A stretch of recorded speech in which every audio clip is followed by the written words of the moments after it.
Jeg har været så træt af kalk i vores vand, men nu har jeg endelig fundet en løsning. Vi installerede blidt vand på vores vandrør. Det tog cirka et kvarter, og efter få dage kunne vi faktisk allerede mærke en forskel i vandet. Jeg viser lige det, der skete. Det allerførste, jeg lagde mærke til, var en lille forskel i vandets smag.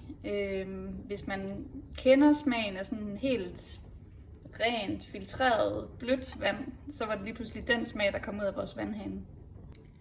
Vi oplevede også, at gamle afkalkninger de bare pludselig løsnede sig. For eksempel min elkedel her, som har stået med 10 år gammelt indgroet kalk, det begyndte bare lige så langsomt at smuldre væk. Og brusehovedet, der oplevede vi, at mange af de her gummidyser, de tit var helt tilstoppet med kalk. Men nu kom der pludselig vand ud af dem alle sammen, helt uden at have rengjort dem eller rørt ved dem overhovedet. En anden dejlig fordel ved ikke længere at have hårdt vand, det er, at jeg nu skal bruge en lille smule mindre vaskemiddel. Så kort sagt, jeg var måske en lille smule skeptisk først, men har nu set forskel med mine egne øjne.